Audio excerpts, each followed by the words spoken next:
Disclaimer: the information shared on this podcast is intended for educational and inspirational purposes only. It is not a substitute for professional advice, diagnosis, or treatment. We are not licensed therapists, counselors, or medical professionals, and the content shared here should not be taken as mental health, medical, legal, or financial advice. Always consult with a qualified professional regarding any mental health, emotional, or personal development issues you may be facing. Listening to this podcast does not create a professional relationship. The views and opinions expressed by the hosts and guests are their own and do not represent any official organizations or affiliations. While we aim to offer support and encouragement, your personal growth journey is your own, and you are responsible for any decisions or actions you take based on the content of this podcast. Listener discretion is advised for sensitive topics. Thank you for joining us, and remember you're not alone on this journey. Universe of you. Hey Mercies! Guess who's back? Back again. Yup, it's us, Dia and Arya. Hashtag DNA. Here to serve personal growth With a side of real talk. So, what do we do in the podcast? Communicate. So, what is this episode about? Communications. Yes. Well, honestly, everybody thinks that communication is like, oh, you gotta yappa yappa yappa yappa yappa. And shut up. Yeah, exactly. Like, nobody pays attention to how important communication is, but it genuinely is one of the strongest building block of success of your career. Like, that's the step, I wouldn't say step one, but one of the most crucial steps, because it is the foundation of every single thing you do, and it is very much overlooked.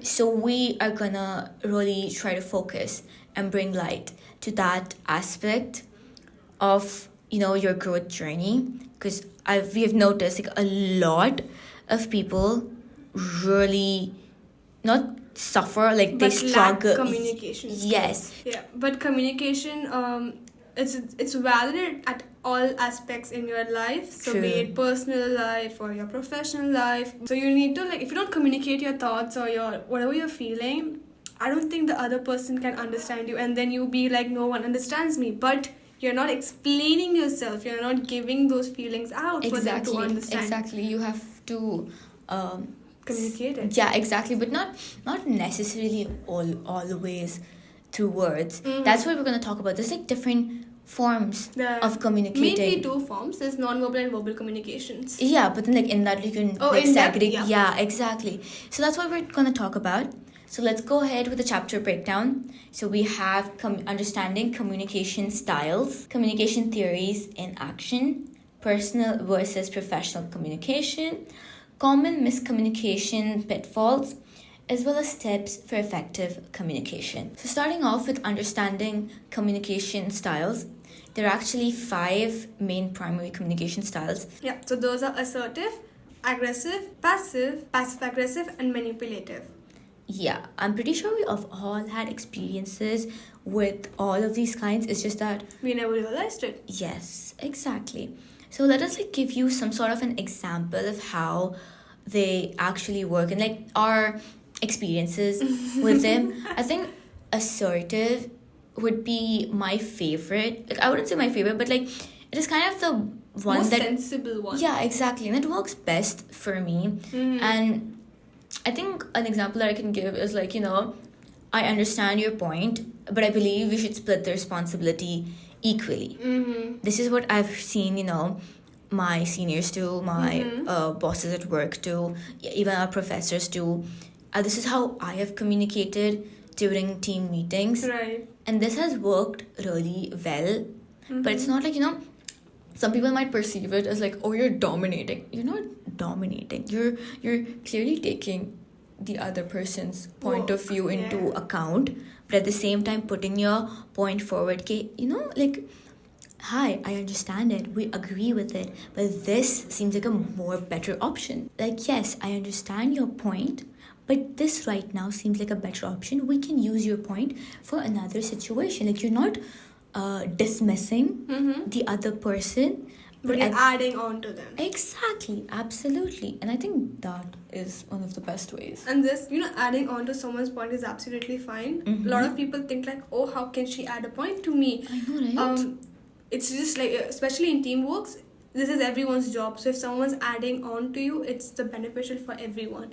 and we collectively decide, yeah, like if we want to go with it, we don't want to go with it. So like never take it in a wrong way. Exactly. Unless and until, like, as I said, people are not dismissing your points. Yeah. Your point is also valid, and the other person's point is also valid. Yeah. So moving on, the next is an aggressive style. So aggressive is a little similar to assertive, but the only thing is here you're kind of dismissive of the other person's opinion, and you're just, dominating with your point. An example we could say is, you're clearly wrong, but we're doing it my way, whether you like it or not. You hear the words, you hear how I said it. That's aggressive. That's true. A lot of people do that in team meetings where they're overconfident about themselves. Not team meeting, teamwork. They're overconfident and they think that they know the entire thing. Everyone else is dumb here. So it's kind of rude. Yeah, it is. It is very rude. It would hurt me if anyone said that to me. I would like talk back in a very aggressive manner as well. Because how dare you, bro? Yeah, how dare you? But then coming down to passive. So passive is like it's kind of like me back then. So for like stating an example, it would be like, it's okay, I'll do all the work even though if I'm overloaded. There was an era of me with this. Yeah. It's like an aggressive, you're dismissive of the other person, and then passive, you're dismissive of yourself. The thing is, like, again, group work, this usually helps. This usually works with group works. So if there's a presentation to design, okay, there's certain things which I want, like a little like this, a little like that. So there's an eye for everything you need. True. So if the other person in the group is not able to understand that or isn't in that field and does not have the eye, it's bringing the entire team down. So sometimes that's when I was like, okay, like give it to me, I'll do the presentation as soon as I'll do my part. Not an issue for me. Rather than everyone doing the presentation and adding like 10 different styles and 5 different fonts and like 3 different colors. So it's like all over the place. So you make it uniform basically. Yes. So but I like it, like, yeah, overloaded, of course, it builds up work, but this is like the good kind of passive, you can say. I mean, so it's kind of like you want it done in a certain way and you would rather have it you done rather than, have somebody else mess it up. Because there was this one time where we were like, okay, let all 4 of us design it, do it, but then it came out horrible. Yeah, like I can imagine. And back then it was me, like I would like say, give me work, I'm fine with doing it, even though I couldn't, but I didn't know how to say no. Is where I got like really overloaded, and then I was like, maybe I should like change. That is definitely a passive form of communication. So then again, there's passive aggressive. That's like, sure, I'll do it, not like I have anything better to do with my time. This is more like a taunt, that you can't do it, I'll do it anyways, I'm free. Yeah, exactly. Like, you don't want to do it, but you're forcing yourself to, and it clearly shows on the like face. You want to show it to the other person. That's the thing. And the final one, this is the worst. The manipulative style. Okay. Reminds me of someone. Okay. So this, again, I'll give you the same example as the person said. Okay. If you really cared about me, you would have asked before doing that. If you really cared about me, you would have said something. If you actually were my friend, you would have called. I can go on with this. We have all heard these statements. I can go on. Manipulative friends are one of the most toxic peoples you can ever find. Yeah. And I don't even know how to get rid out of those people, because you block. The way they talk in person, you can't block someone.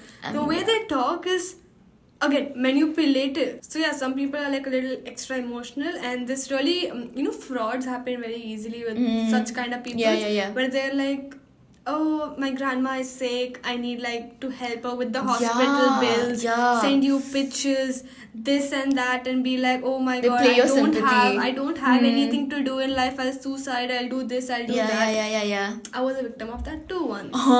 Yes, and I had financially helped someone like that. So again, that was like manipulative, but I did not take it as manipulation. I thought maybe someone's genuinely needing help. And maybe a little help from my end can save someone's life. Is what my intention was. Who knew I'll get scammed for life?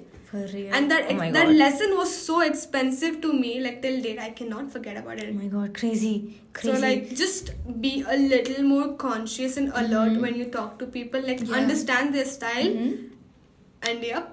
I mean, since you've mentioned, let me like put forward a little bit more of a manipulations, like common known manipulations that people use in communication that you guys should be aware of. Okay, so one is when you're asking somebody a question, like you're a little suspicious of something, and then you ask them about anything. Say, hey, did you do this? Hey, did you do that? I asked you to do it. Is it done?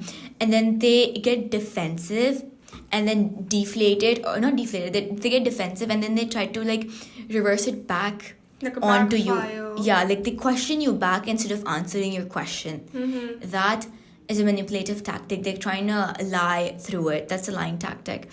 Another one very common, which I'm pretty sure every one of us have experienced, is when you are trying to, this happens in a non-professional setting, mostly it happens in personal settings, when you're talking to someone and you're like venting, you're trying to sort an issue out, and you're like, hey, you never do this, or you always do this has happened so many times, you need to stop doing this. Okay, you're like venting out like that, and the person just hits you with like, name one time I've done that, name one time this incident has happened, Please stop. I swear. And then you have an instant memory wipe that you cannot recall it. Yes. Yeah, this happens because they're psychologically tricking you. Yep.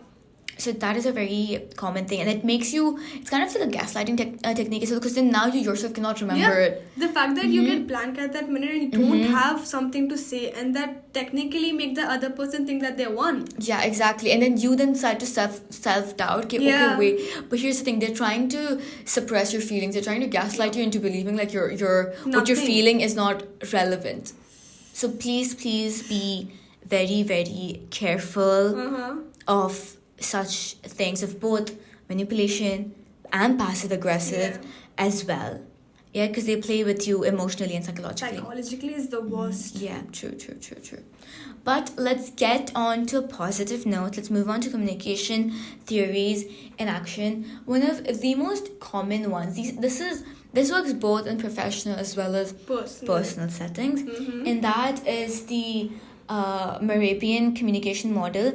This was actually taught to us in university. So it is where there are 3 elements to communication, to your message. I think the elements to your message. So that is words, tone of voice, and expressions. Okay, so the message, everybody would assume like, oh, a lot of it is verbal, so the words have the highest thing. But no, in reality, only 7% is word, 38% is the tone of your voice, and then 55% is facial expressions. That is why visual videos do much better than simple audios. And now imagine I just like have been talking. The whole reason I've been kept my voice very low so far in this episode is to emphasize on this point. Now my voice is so monotonous, so calm, so slow. Okay? But if I speak in this manner, that you are forced to listen because there's voice modulation, where I'm speaking statistically to gain your attention, that works better. So there are forms of tones as well, which you can again switch between. Every tone has its own place. So there is a straightforward one which Arya just did for us. That initially works. How I was talking. Yeah. No, the one you did right now. That that's works not straightforward. more for presentations and meetings where you're like to the point, a Mm-hmm. little more bolder with your words. Whereas with friends, it's a little low pitch and you're like more in a Casual. fun tone. Not even casual, more of a fun tone where you're not like really bothered about how high or low your pitch is. You just talk in whatever way you like. True, yeah. So that is the Mehrabian communication. I'm sorry if I'm butchering the pronunciation of that. But yeah. We also have a few frameworks which I think really work, especially for communication. So the first one, the acronym is PARA. So it's PARA. Yeah. So P stands for point, A stands for action, R stands for result, and A stands for ask. Ooh, this is really good for interviews or things like This that. works everywhere. So the first thing is you make a point. Okay, so ABC is your point. Action is you like make more emphasis on the point, so you talk more about it. Mm-hmm. And then result is you take that from the action. So whatever you said in the action statement, you make that as a result. Like, hence, this is how this works. Yeah. And then in ask is you push back a question to them. Mm-hmm. So that makes them think as well. Yeah. Oh, okay, this person's interacting with me. So Interaction is really important. interaction and engaging is really Very important. Otherwise, you'll zone out. Yeah. Active listening will come to that later though. But yes, coming back to our frameworks, there is another one that's similar to para. That's called prep. So again, it's P for point, R for reason, E for example, and P for point again. So you make a point, you have a reason for that, you give an example, and then you like re-emphasize the point so that it lasts in their head. Yeah, prep is the format that we follow for our podcast as well. We follow prep. And third one, this is my favorite one, and that's called 3-2-1. This is called the 3-2-1 framework. 3 steps, 2 types, 1 thing. So for example, if you're going for like, let's take an example, you're going for a networking event and you're having a communication with this one person, and then they ask you about, do you like to travel? So you're like, yes, I like to travel. There's so many thoughts in your head, like, okay, I want to travel, I want to go here, I want to go there, that's my favorite place, this, that, I love this airline, I love this food, I love this cuisine, I love to go here, I love to go with my friends and That's families. too much. Calm down. So that is how like the head usually is. Even You're for overwhelming me. that is pretty common. Everyone comes up with like 10 different thoughts, and then they're like, what do I talk about? What do I talk about? Like, and then they end up talking about something that's stupid because their brain was running so much that they didn't come out with a proper answer. And again, that leaves you on a question mark. Like, hello. Yeah. So this framework makes things easier. So then again, travel we take 3 steps to travel. So you can tell them about like 3 steps to travel. So Yeah, I like traveling by this is airlines, this, flights. This blah, is blah, my blah. favorite airline, and this is my favorite time to travel. Then you can say 2 types of traveling. So you can say maybe I like to travel through airways. Second can be roadways. And then one thing I really love about traveling is trying new food. Places. Okay. Yeah. Food or anything, whatever you like. So this, sorts down your head and it brings down your brain to one conclusion that you need to just talk about 3 things. The thing is, the less you speak, the more effect you make. Yes, 100%. I don't think people understand that. The less you speak, the more people actually want to know you. Okay, you can't constantly keep yapping. No, talking, and that turns into yapping. Yeah, exactly. There has to be a difference. The whole reason that speaking, talking, and yapping are 3 different words. Yapping is when you're bullshitting and barely You anybody... lose a control over what you're exactly. talking. And barely anybody listens to you. You're talking for the sake of talking. Exactly. Okay. Talking, okay, is when you just want to get something out there. It's like a in between speaking and yapping. So there's some sort of relevancy, but there's no enough emphasis on it. Okay, it can very easily switch to yapping. Okay. So then you lose track, you're not sure. Exactly. But speaking is when you command attention. Okay, when you have their focus, when you're making a clear point and people listen. That is speaking. You're not going on like a train. Like okay, a you've moving made train. exactly. You've made your point. So when you're at important places, you yap with your friends, you talk with your friends, you speak at events. Right. There's a fine line which we all need to maintain. Understand? Yes. And yeah, there are just more frameworks I want to talk about. There are so many more frameworks which I follow too, but I think we'll make a post about this as well. Yes. And letting everyone know all the cute frameworks and their acronyms. And the last one, it's called WAIT. Like patience? No. So it's why am I talking? Ooh! Oh my god, this like links to like the what I said earlier, like yapping. You need to guys wait. So but not the patience wait, what Dia said wait. Yeah, so you need to know why am I talking. There should be a reason behind it. Why you're talking. Are you making sense? Are you yapping or are you speaking? Yes. There are those thoughts which go in the head, and before you say anything, I think this is one of the best frameworks to follow before you even open your mouth, because there are certain amount of people who are like, they are as surprised as you are when they speak to you because they don't think before they speak. Crazy, but I can relate. Like, crazy, but I can relate.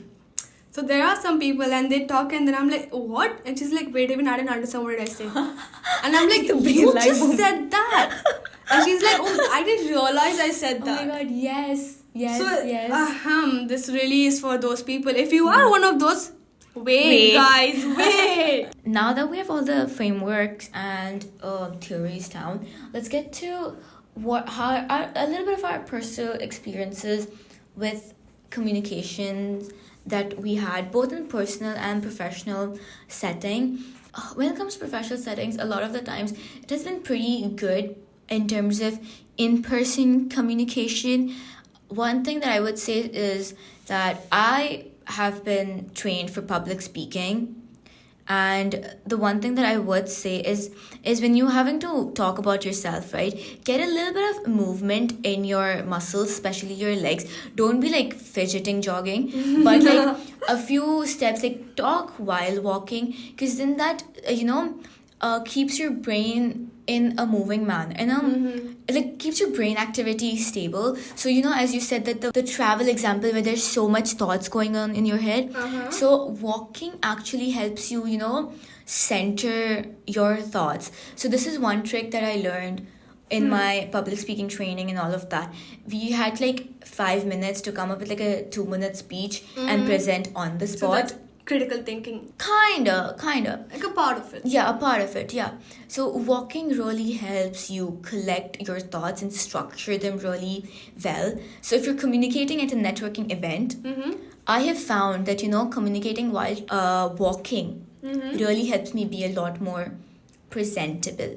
And always have an elevator pitch. I'll always say a good way of communicating is having an elevator pitch. Like always keep one ready. Yeah. You never know when do you have to talk about yourself. Yeah. I mean, if you know you're going to a networking event in specific, then you must prepare Absolutely. something. But if in case, like, for example, you're just going out and you meet someone and you have to introduce yourself, you get lost. Yeah, So exactly. it's always better to have like a crisp line about you. True. And you can just explain yourself. There's also another thing which I've noticed is the way we speak and our tone, voice, pitch, movements, everything really matters from our childhood. Yes, absolutely. So, for example, let's take if my teacher in grade 1 was like a really shy, calm one who couldn't like yell at the students, that's something I got from her. And growing up, I'm also really shy. I'm not able to speak a lot because in my learning era, I saw someone who was really shy. So if someone who's really louder is gonna trigger me. Yeah. So in the early ages, be it your parents, your teachers, or your anyone who are around you, subconsciously it's still there in the back of your head, and it's really difficult to get it out because True. your brain was developing at that point of time. So again, that's why they say the children are like easy to mold, they're easy to shape because what they see, what they learn in these few years of their development. More of like the Early stages. of learning. So grade 1 to grade 6, 7, you can say maybe that their brains are still developing. So they imitate what they see, and they stick to that. Yeah, like that's building a foundation. Basically. It is. So your vocals, your this, your that, everything. So, I mean, you can't blame anyone right now, but this subconsciously happens. That's why teachers also get trainings. Yeah. True. Communication really, really matters. I think one thing that I've noticed. One thing that I've noticed is a lot of people find it easier to talk and communicate in person, but when it comes virtually, it slacks off.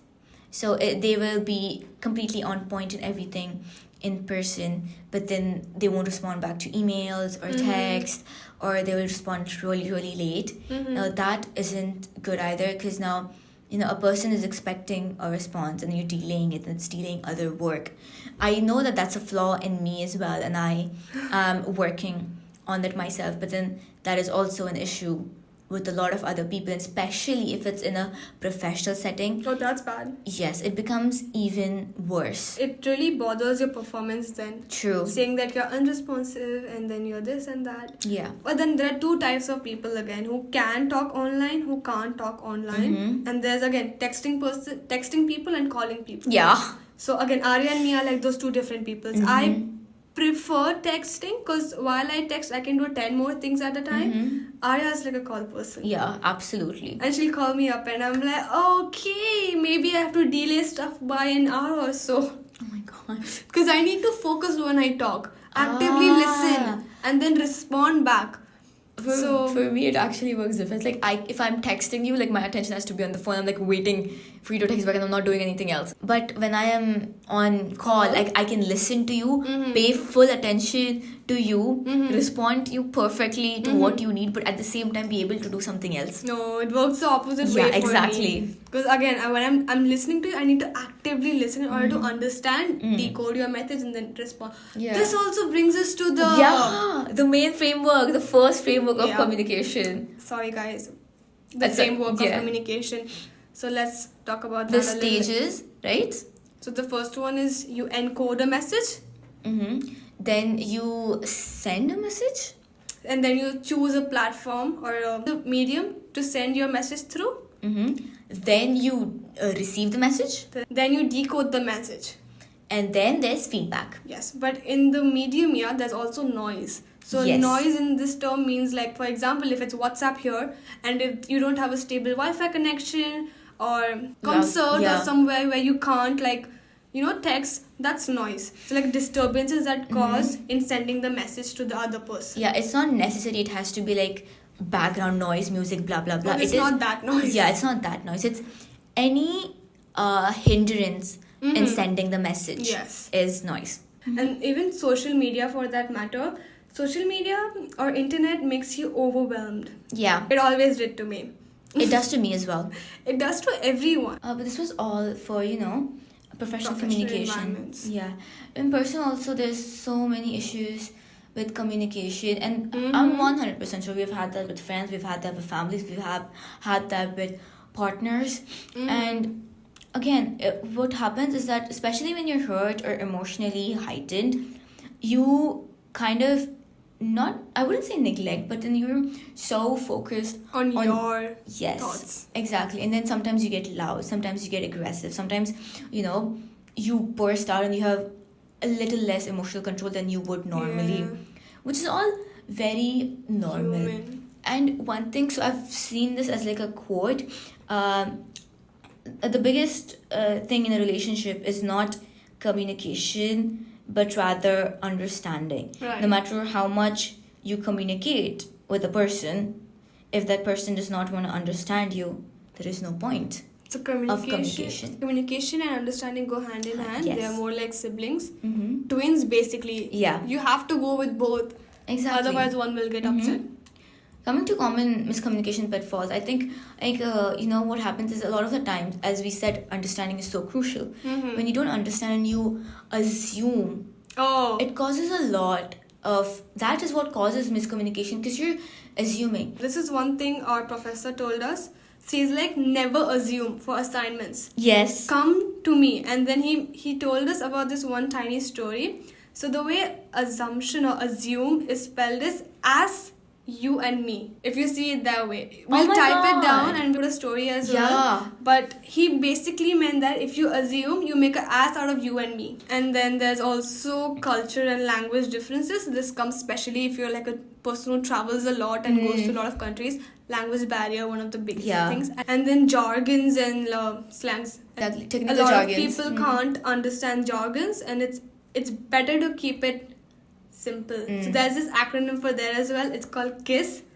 Oh. Okay? So it's keep it simple and silly. No. Keep it simple and straight. And I think with technical jargon, this happens a lot when it's like, in professional settings, they try to use so many big words, and for an intern, you're just like, Or the other way around. The Gen Zs use terms which the millennials or senior senior, they are not aware about it. They're like, what is aura?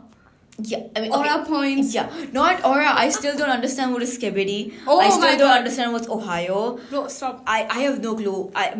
We come back to our stuff, what we know. Exactly. And non-verbal as well. Misinterpretation, So, exactly. As we said earlier, your facial expression is 55% of your communication. So if you like really have a poker face and you're trying to talk about something, you know, that's like really emotional and hurt you, people are going to be confused. They're like, are you hurt or are you reading off of a script? A lot of people, they can shut their mouth but can't stop the subtitles on their face.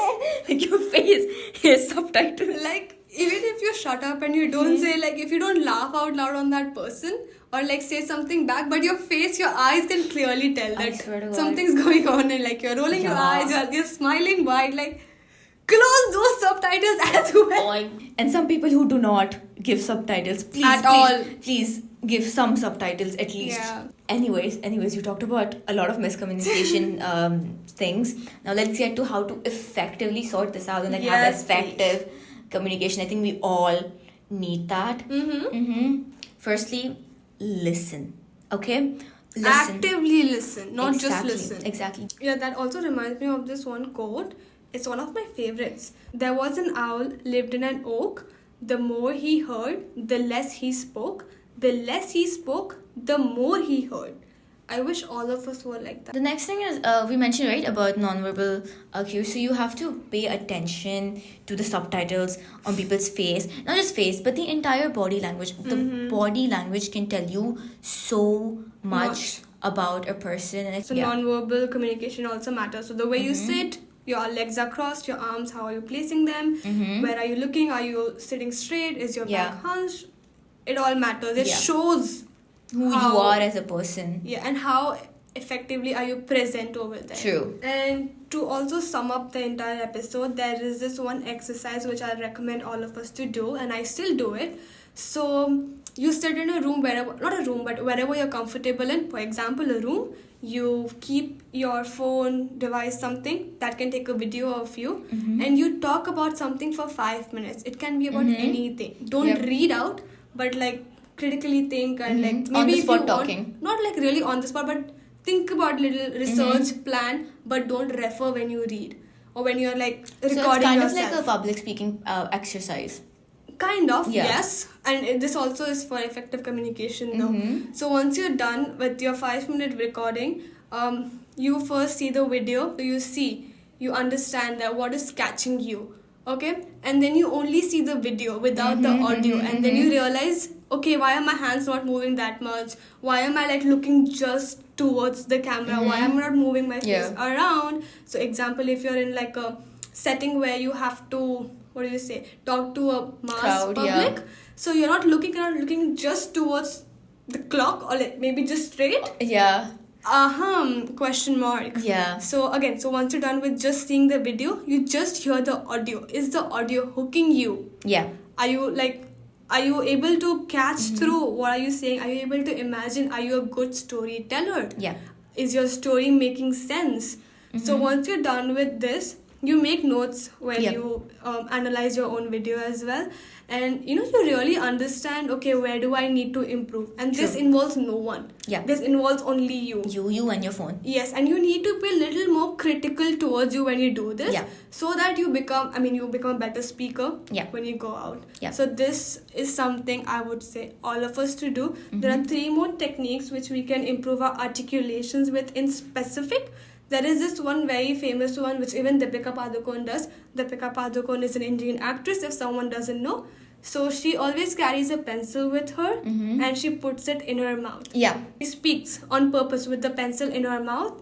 That also improves the way you speak. And words come out more clear. Using tongue twisters. So try saying tongue twisters as fast as you can. That also improves certain pronunciations like the das and the as and like more words. Seashell, the seashore. Not that fast, like at least you can understand that fast. And there is the last one that I would say is exaggeration reading. So in this, you oversay the words with your jaw moving a little extra, your lips moving a little extra. So that also some people have to first start reading. That's like a jaw exercise, I would say.